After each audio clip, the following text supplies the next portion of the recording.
اللہ تعالیٰ نے قرآن مجید میں 2 مقامات پر اس بات کا تذکرہ کیا ہے، اور جو آیہ کریمہ میں نے تلاوت کی یہ سورہ تغابن کی آیت ہے۔ اللہ کریم نے ارشاد فرمایا قرآن حکیم میں کہ انما اموالکم و اولادکم فتنہ، فرمایا بے شک تمہارے مال اور تمہاری اولاد یہ آزمائش ہے، یہ فتنہ ہے۔ واللہ عندہ اجر عظیم، اور اللہ کے پاس بہت بڑا اجر ہے۔ یہ تمہاری مال اور تمہاری اولاد یہ تمہارے لیے آزمائش ہے۔ کس معنی میں آزمائش ہے؟ ایک تو اس معنی میں آزمائش ہے کہ کہیں ان کے پیچھے لگ کے تم اللہ کو اور اس کے پیارے رسول صلی اللہ علیہ وسلم کو بھول نہ جاؤ، اور کہیں مال و اولاد کے چکر میں تم اپنی دینی اور اخلاقی ذمہ داریوں سے پیچھے نہ ہٹ جاؤ، اور کہیں مال اور اولاد کی محبت تمہیں اس طرح کا نہ بنا دے کہ تم مال میں جائز ناجائز کو بھول جاؤ اور اپنی اولاد کو دیکھتے رہو اور کسی کی اولاد کا حق بھول جاؤ، کہیں دوسروں کا حق چھین چھین کے اپنے بچوں کے پاس نہ لاتے رہو۔ یہ آزمائش ہے مال اور اولاد۔ اور ایک معنی یہ ہے کہ انما اموالکم و اولادکم فتنہ، اس معنی میں کہ ان کی محبت بندے پر غالب ہوتی ہے، تو کہیں اس محبت کے غلبے کی وجہ سے ان دونوں چیزوں کے اصل جو مقصود ہے ان سے نہ غافل ہو جانا۔ کہیں ایسا نہ ہو کہ تم مال کماتے رہو اور کماتے کماتے تم اللہ کی راہ میں خرچ کرنا ہی بھول جاؤ، اعتدال چھوڑ جاؤ، اور کہیں ایسا نہ ہو کہ تم اولاد سے پیار کرو اور پیار کرتے کرتے ان کی تربیت بھول جاؤ۔ سہولیات تو تم انہیں ساری دے دو لیکن وہ روحانی طور پر، اخلاقی طور پر، کردار و عمل کے طور پر مضبوط ہی نہ ہو سکے۔ تو میرے عزیز، اولاد اس معنی میں بھی فتنہ ہے کہ اس کی محبت بندے پر غالب ہوتی ہے، اور جب وہ غالب ہوتی ہے تو کئی دفعہ انسان آزمائش میں آ جاتا ہے۔ اور یہ جو مفہوم ہے نا کہ اولاد کی محبت غالب ہوتی ہے تو آزمائش بنتی ہے، اس کو تو خود نبی پاک علیہ السلام نے بیان کیا۔ ترمذی کتاب المناقب میں حدیث موجود ہے، اللہ کے پیارے رسول صلی اللہ تعالیٰ علیہ وسلم جمعۃ المبارک کا خطبہ ارشاد فرما رہے تھے۔ دوران خطبہ محبوب کریم کی نظر پڑی تو حسنین کریمین آ رہے ہیں، اور آتے آتے وہ لڑکھڑائے اور گر پڑے۔ حضور نے جمعے کا خطبہ روک دیا، محبوب اٹھے، بچوں کو یا دونوں میں سے ایک تھے ان کو اٹھا کے حضور قریب لائے، اور دوبارہ ممبر پر بیٹھ کے فرمایا رب نے سچ فرمایا ہے انما اموالکم و اولادکم فتنہ، تمہاری اولاد اور تمہارا مال آزمائش ہے تمہارے لیے۔ فرمایا بچہ گرا ہے اور مجھے تقریر روکنی پڑی، بات روکنی پڑی، غالب آ گئی محبت۔ بھائی آپ اس بات کو اچھی طرح سمجھ لیں گے اور یاد رکھیں گے کہ اس محبت کے غلبے میں نہ بچوں کی تربیت کو بھولنا ہے، نہ مال کے اصل مصرف کو بھولنا ہے، نہ اصول و قاعدے ضابطے کو چھوڑنا ہے۔ ہمارے ہاں یہ ہوا ہے کہ تربیت اولاد کے معاملے میں جتنی غفلت آج ہمارے ہاں ہو رہی ہے، میں نے بہت پہلے بھی کہا تھا، پھر کہتا ہوں اور بار بار کہتا ہوں کہ بچوں کی تربیت کے لیے سب سے پہلے ماں باپ کا با کردار ہونا ضروری ہے۔ یہ نہیں ہو سکتا کہ والد ہاتھ پھیلا کے پیسہ اکٹھا کرے اور بیٹا اس کا محنتی ہو جائے۔ یہ نہیں ہو سکتا کہ والد اپنی زندگی تقوی اور طہارت سے دور بسر کرے اور بیٹا بڑا متقی پرہیزگار اسے دیکھ کے ہو جائے۔ اللہ کی توفیق سے ہو جائے تو ہو جائے، لیکن اگر والد چاہتا ہے میری وجہ سے وہ خیر حاصل کرے تو پھر خود با کردار بنے، وہ پہلے خود سچ بولے، پہلے خود تقوی کا رستہ اختیار کرے، پہلے خود پرہیزگار بنے۔ اس لیے کہ باقیوں کے ہاں ہو سکتا ہے ہماری تقریریں اثر کریں، لیکن بچوں کے ہاں ہمارا کردار جذب ہوتا ہے تو ہمارے عمل سے فیض پاتے ہیں۔ تو پہلی بات تو یہ کہ ان سے رویہ اس طرح کا رکھا جائے کہ وہ ہمارے کردار سے سبق، اور دوسری بات یہ کہ اپنی اولاد سے پیار کیا جائے۔ ہمارے ہاں جناب بے پناہ ڈانٹ ڈپٹ ہوتی ہے بعض جگہوں پہ بچوں کو، خاص شفقت بچوں کے ساتھ آپ کا رویہ میٹھا ہو، ڈانٹنا کبھی کبھار ہے اور پیار ہر روز ہے۔ نبی اکرم صلی اللہ تعالیٰ علیہ وآلہ وسلم بچوں سے اس طرح محبت کرتے تھے کہ حسنین کریمین کو، یہ ذرا بات پر غور کرنا، حضور اپنے نواسوں کو چوما بھی کرتے تھے اور سونگا بھی کرتے تھے۔ یہ بڑی خاص بات ہے، اس پر توجہ کریں۔ اور حضور سونگ کر پتہ کیا فرمایا کرتے تھے؟ فرمایا یہ میرے بچے میرے لیے پھول ہیں جنت کا۔ حضور ان کو سونگتے، آپ کسی خاص شے کو سونگتے ہیں، کوئی خاص ہی معطر چیز ہو تو سونگتے ہیں۔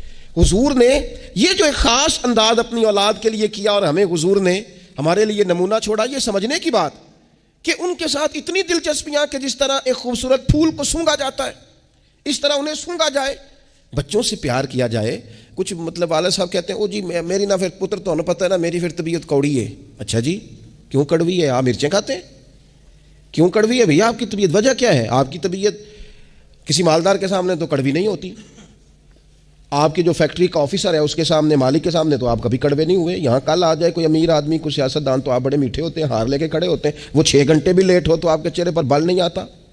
اور بچوں کو ہر بات میں ڈانٹ ڈپٹ کرنا، ہر وقت انہیں پریشان کرنا. اپنی اولاد کو کبھی کسی کے سامنے نہ سمجھائیں، کبھی بھی. ان کو جب سمجھانا ہو تو انہیں تنہائی میں سمجھائیں. تنہائی میں نصیحت کرنا میرے رسول پاک کا طریقہ ہے.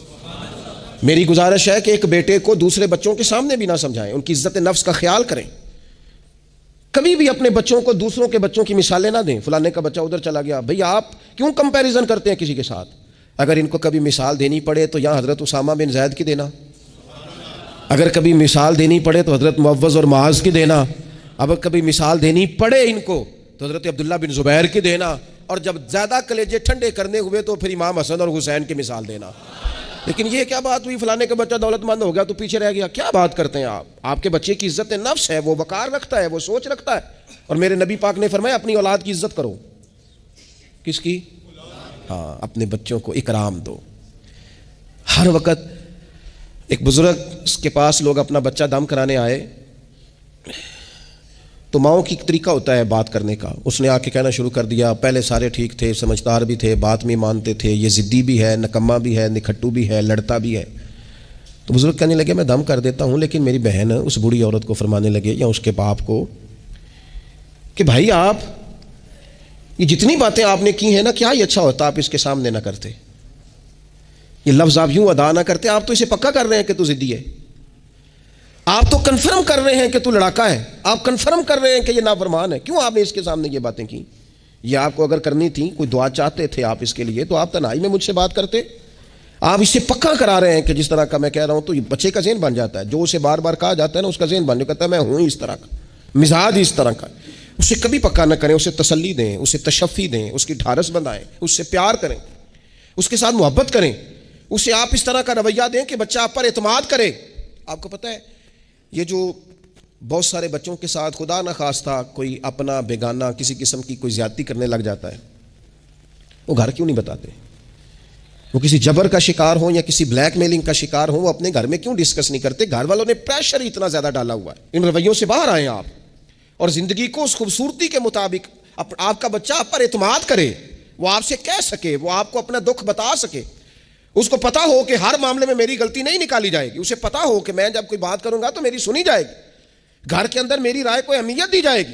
یہ ہمیں احساس کمزوری سکھاتے ہیں بعض اوقات بچوں کو. اس سے باہر آئیں. او نہ تسی نہ اچھے کپڑے پایا جائے، کوئی کیا کہنے دو جس نے جو کہنا ہے. آپ شروع سے بچوں کو اس طرح کا بنا رہے ہیں کہ وہ لوگوں کو دیکھ کے بیچارے زندگی گزاریں گے.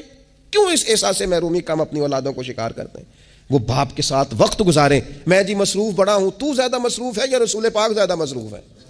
حضور کی تو نواسی ضد کرتی ہیں. سب سے بڑی نواسی صحیح بخاری میں موجود ہے، حضرت زینب کی بیٹی. نبی پاک نماز کے لیے جا رہے، کہتے میں نے بھی جانا ہے. حضور نماز کے لیے آتے تو بچی کو اٹھا کے ساتھ لے آتے. صحابہ فرماتے ہیں نبی پاک قیام میں ہے تو بچی یہاں ہے. حضور رکوع سجدے میں جاتے تو بچی کو قریب کھڑا کر لیتے. اور پھر پیار بیٹیوں سے تو حضور نے کیا ہی. شہزادیاں چاروں جب آتی حضور اٹھ کے کھڑے ہوتے. سیدہ پاک کے بارے میں فرمایا، سب سے چھوٹی بیٹی کے بارے میں، کہ فاطمہ تو میرے جگر کا ٹکڑا ہے. لیکن یہاں بات ختم نہیں ہوئی. نواسوں اور نواسیوں سے پیار. میں نمازی ہوں جی، بچے کو لے جاؤ. میرے رسول پاک پر بچے پیشاب کر دیتے، حضور پانی بہا دیتے. تو میں پھر کیا ہو گیا ہے؟ میں نے بہت بڑی بات کر دی اگر آپ کی سمجھ میں آئے تو. اور اللہ تعالیٰ شعور دے سکتا ہے. حضور کسی جانور پر سوار ہوتے تھے تو جانور پیشاب نہیں کرتا تھا جب تک حضور سوار رہتے تھے. رب چاہتا تو بچہ کبھی پیشاب نہ کرتا. یہ اتنا بڑا کام اس لیے ہوا کہ تیری اور میری سمجھ میں بات آ جائے. میں قبلہ حضرت صاحب ہوتا ہوں، میں حاجی صاحب ہوں، میں نمازی صاحب ہوں، میں فلاں صاحب ہوں، لہذا بچوں کو لے جاؤ میں نے نماز. وہ تو زیادہ پاک صاف ہے؟ آپ کے اندر کچھ زیادہ رعنائی آ گئی ہے کہ آپ اپنی اولاد کو وقت نہیں دے پاتے. رسول پاک علیہ السلام کا لہجہ اور انداز، قربان جائیں. یعنی بچوں کو نا مزہ آئے. ساری دنیا سے پیسے لیے ہیں انسان نے، کمائیاں کی ہیں، جائیدادیں بنائی ہیں، بڑے بڑے اس کو پرافٹ ہوئے ہیں، لیکن ساری زندگی دادی کے 10 روپے بھولتے ہی نہیں. وہ جو دادا سے لڑ کے لیے جاتے تھے 5 روپے، وہ بھولتے ہی نہیں. وہ ابا جی سے کبھی پیسے چاہیے ہوتے تھے تو ابا جی سے نہیں ڈائریکٹ کہتے تھے، دادی اماں سے کہتے تھے دادی آج 100 ہی لینا ہے. تو دادی کے پاس بیٹھے ہوتے تو ابا جی کو بلا کے دادی اماں کہتی روپیہ 500 دینا مینوں چاہیے. تو ابا جی کہتے اماں جی کی کرنے نے، تینوں بازار دینا ضروری ہے تو دے نا 500. تو ابا جی کہتے مینوں سمجھ لگتی پئی جو اتنے ہو رہا ہے نا. اب وہ ذائقہ ساری زندگی بھولا. اس کی لطافت نہیں گئی, اس کا حسن نہیں گیا. وہ 100 روپیہ نہیں تھا, وہ کروڑوں روپے تھے. اس لیے کہ جس چاشنی سے وہ ملے نا, جس درد سے, وہ اماں سے پیسے لیتے وقت تو یوں لگتا ہے کہ بندہ دنیا کے سب سے بڑے خزانے کے سامنے کھڑا ہے. اس لطف کو دوبالا کرے زندگی میں. یہ ہمارا کلچر نہیں, یہ ہمارا حسن ہے, یہ ہماری تہذیب ہے. نبی پاک علیہ الصلوۃ والسلام کی نواسی جناب امامہ بنت زینب رضی اللہ تعالی عنہما, ایک ہار آیا حضور کے پاس تحفے میں, تو حضور نے فرمایا میں نے اس کو دینا جو مجھے سب سے زیادہ پیارا ہے. ازواج مطہرات کہتے ہیں دوڑ لگ گئی تھی. حفصہ کو ملے گا, میمونہ کو ملے گا, ام حبیبہ کو ملے گا.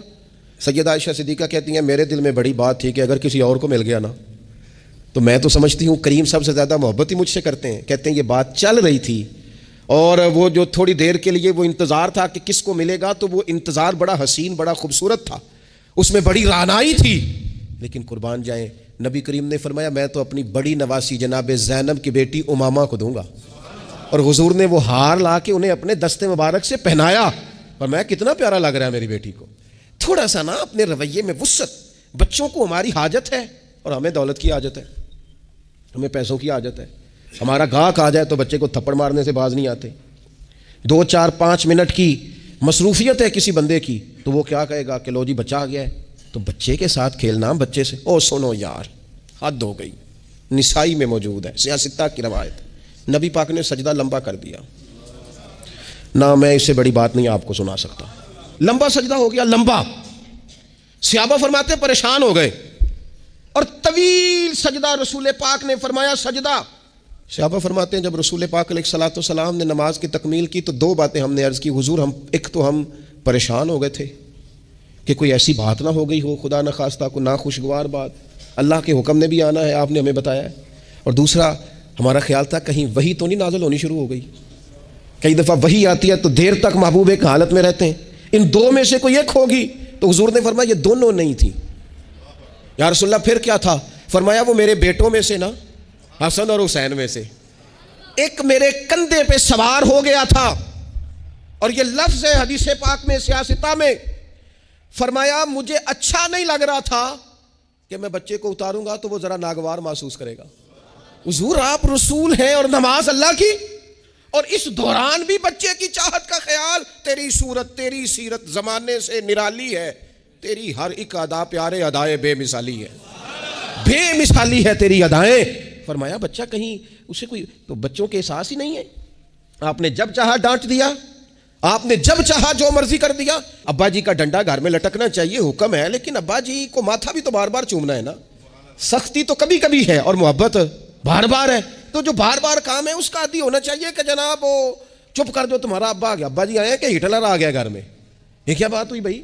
والد کو تو شفیق ہونا چاہیے, مہربان ہونا چاہیے, اس کے اندر خوبصورتی ہونی چاہیے, اس کے اندر رعنائی ہونی چاہیے. تو نبی پاک صلی اللہ تعالی علیہ وسلم نے بے پناہ پیار کیا. اچھا اسی پیار سے حضور نے تربیت بھی کی. اور یہ پیار کیونکہ حسنین کریمین کی ہم مثالیں عرض کرتے ہیں تو ان کی شان تو وراء الورا. نبی پاک کا سب بچوں کے ساتھ یہ رویہ تھا. حضرت انس بن مالک کہتے ہیں میں حضور کا خادم ہوں, میری اماں خدمت کے لیے چھوڑ کے گئی, پر حضور جب بھی مجھے بلاتے کہتے یا بنیا, او میرے پیارے بیٹے. یہ خادم ہے گھر میں, بچہ خدمت گزار, اسے بھی او پیارے بیٹے. اور پاس بٹھا کے نصیحتیں کرتے حضور. کہتے دیکھنا صبح اس حال میں کرنا کہ بغض نہ ہو کسی کا, انس میرے بیٹے یہ بھی میری سنت ہے.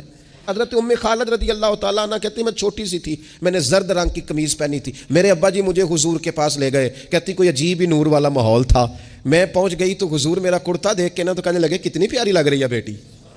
کہتی میں حضور کی مہر نبوت سے کھیلنے لگی.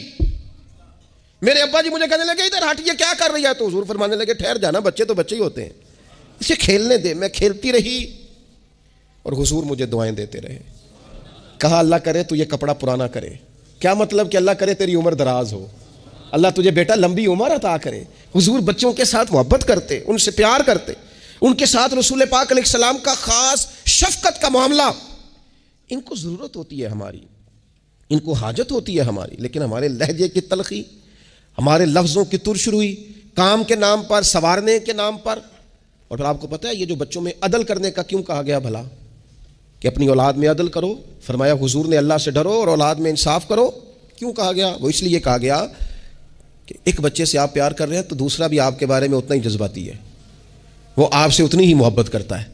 آپ ایک کی تعریفیں کیے ہی جا رہے ہیں, دوسرے کو آپ نے نظر انداز کر دیا, تو اللہ کی بارگاہ میں اس کا بھی جواب دینا ہے. حضور علیہ الصلوۃ والسلام نے فرمایا ڈر اللہ سے, انصاف کر اپنے بچوں کے اندر. اس لیے شارحین حدیث نے لکھا ہے کسی بچے کے منہ پہ 2 دفعہ بوسہ نہ دینا اور ایک کے منہ پہ 1 دفعہ. فرمایا اگر ایک کو 1 بوسہ دیا تو دوسرے کو بھی 1 ہی دے, اور اگر دوسرے کو 2 دیے ہیں تو پھر پہلے والے کو بھی انصاف کر, عدل کر, محبت میں بھی, عطا کرنے میں بھی, پیار کرنے میں بھی, نوازنے میں بھی.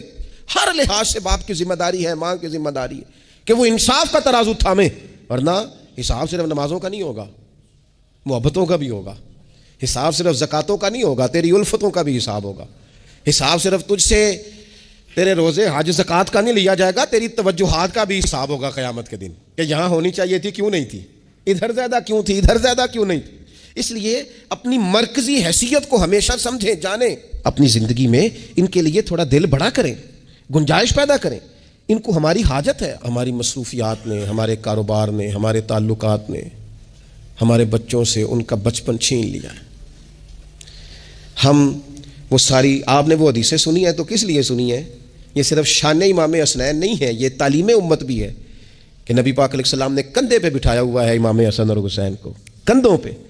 اور ایک صحابی نے جب کہا کہ کتنی پیاری سواری ہے, تو محبوب فرمانے لگے سوار بھی تو دیکھ کتنا سونا ہے, تو دیکھ تو صحیح. تو یہ آپ میری بات کو سمجھے نا, کیا کوئی کمی تھی وہاں؟ فرشتے نہیں حاضر ہو جاتے 2 منٹ میں ہر خدمت کے لیے؟ صحابہ جان قربان کرنے کو تیار نہیں ہوتے, لیکن حضور نے کیوں کندھوں پہ اٹھایا؟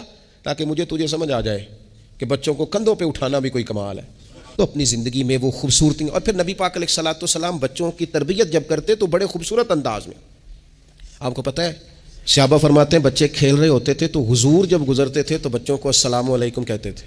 نبی پاک بچوں کو سلام کرتے, حضور فرماتے ہیں السلام علیکم, بچوں کو سلام کرتے اور پہل کرتے سلام لینے میں. آپ بچوں کو سلام کرنا شروع کر دیں, امید ہے بچے بھی سب کو سلام کرنا شروع کر دیں گے.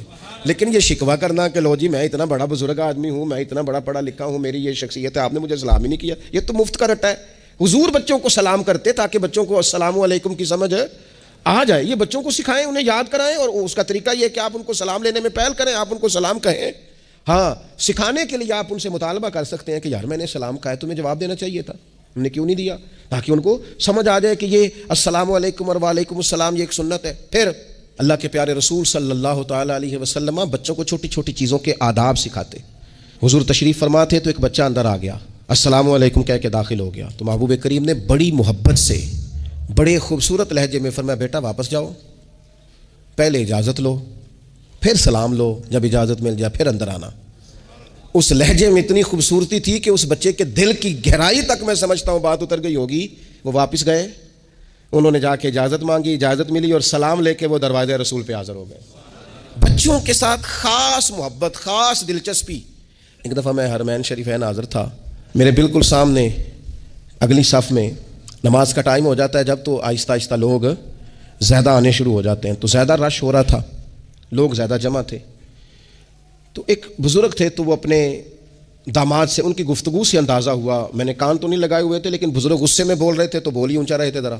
تو وہ کہہ رہے تھے اپنے داماد سے کہ بیٹا تو ہے تے جوائی ہیں, اب تینوں میں گل کرنا مناسب تے نہیں سمجھدا, پر یہ کہ بچے تو آپ نے میرے ذمہ لگا دیے, وہ مجھے نہ عبادت کرنے دیتے ہیں, نہ قرآن پڑھنے دیتے ہیں, نانا نانا کہہ کے میرے پیچھے ہی بھاگتے رہتے ہیں. تو میں حاضر ہوں, لیکن تھوڑا سا نا ان کو سمجھائیں اور قائل کریں, یہاں آ کے مجھے ذرا اللہ اللہ کرنے دیں. تو وہ بچہ معذرت خانہ انداز میں اپنے سسر کو, بزرگوں کو تھوڑا سا قائل کرنے کی کوشش کر رہا تھا کہ چلیں اب خیال کریں گے, ہم کہتے تو بڑا ہیں کہ ہمارے ساتھ آئیں, لیکن وہ آپ کے پیچھے جاتے ہیں, کریں کیا. تو اب مجھ سے نہ رہا گیا, میں نے ان سے کہا بزرگوں مناسب تو نہیں, لیکن آپ بولے اونچا ہے تو سن سب نے لیا ہے, آپ کی ذاتی بات ہے, اگر اجازت دیں تو ایک جملہ کہہ دوں. تو پلٹ کے میری طرف دیکھ کے کہنے لگے مولوی صاحب آکھو. تو میں نے ان سے کہا بڑے خوش نصیب نہیں, اس مسجد میں بیٹھ کر نواسوں کا خیال رکھنا اور ان سے پیار کرنا, یہ تو مدینے والے رسول کا طریقہ ہے. اور این سعادت بازور بازو نیست تا نہ بخشندہ خدائے بخشن. کچھ سعادتیں ایسی ہوتی ہیں جو بازو کی قوت سے نہیں ملتی, تبھی ملتی ہیں جب رب عطا کرتا ہے. تو میں نے کہا یہاں تو نواسوں سے کھیلنا حضور کا طریقہ ہے. بعض چیزوں میں اللہ اثر رکھتا ہے. تھوڑی دیر خاموش رہے, پھر میں نے انہیں آنسو پونچھتے بھی دیکھا, کہنے لگی اللہ تہاڈا بھلا کرے, لو بھائی پتر ہن تسی بھاویں آرام کرو. بعض دفعہ باتیں وہ ناراض بھی ہو سکتے ہیں, تو میں تیار تھا اگر وہ ناراض ہوں گے تو میں معذرت کروں گا, لیکن تھوڑا سا نا ایک بات میں نے ضرور کرنی ہے آپ سے. مجھے بڑا مزہ آیا.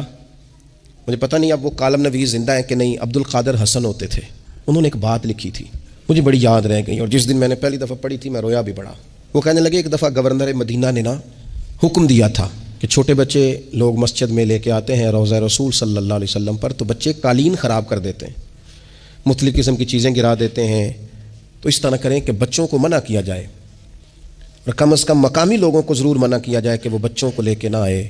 انہوں نے لکھا تھا کہ رات ہی کو اس شخص کو خواب میں رسول پاک علیہ السلام کی زیارت نصیب ہوئی, اور نبی پاک علیہ السلام نے گورنر سے کہا تم نہ اپنے قالین اٹھا کے لے جاؤ, پر میری امت کے بچوں کو میرے شہر سے دور کوئی نہ کرے, ان کو آنے دو, یہ اپنے رسول کے پاس آئے, لے جاؤ اپنے قالین اٹھا کر اگر تمہاری سمجھ میں نہیں آتا, لیکن بچوں کو کوئی آنے سے منع نہ کرے. کیا کہا تھا میرے امام نے حضور کے بچپن کے بارے میں؟ کہا تھا اللہ اللہ وہ بچپنے کی پھبن, اس خدا بھاتی صورت پہ لاکھوں سلام, اور پتلی پتلی گلے قدس کی پتیاں ان لبوں کی نزاکت پہ لاکھوں سلام, ان کے مولا کے ان پر کروڑوں درود, ان کی ہر خو و خصلت پہ لاکھوں سلام. ہر ادا پر ہی قربان جائیں. فرمایا لے جاؤ اٹھا کر کے تم اپنا سامان, لیکن کوئی بھی یہاں سے بچوں کو دور, اگر ان سے ہمارا پیار ہوگا تو یہ ہماری بات بھی سمجھیں گے, لیکن اس محبت میں بھی اعتدال ہو. اس محبت کا یہ معنی ہرگز نہیں ہے کہ اس محبت میں وہ کوئی نافرمانی کی بات بھی کریں تو ہم نے قبول کرنی ہے, اور اس محبت میں وہ اگر تعلیم و تربیت سے دور ہو جائیں تو اسے بھی ہم نے قبول کرنا ہے. لیکن ایسا نہ کریں کہ بالکل ماحول اس طرح کا ہو کہ ایک خوفناک منظر پیش کرے. ان کی تعلیم تربیت تبھی ہوگی جب ان سے ہماری محبت ہوگی. اللہ تعالیٰ مجھے اور آپ کو, ہم سب کو اپنے اپنے بچوں کی صحیح تربیت کی توفیق عطا کرے.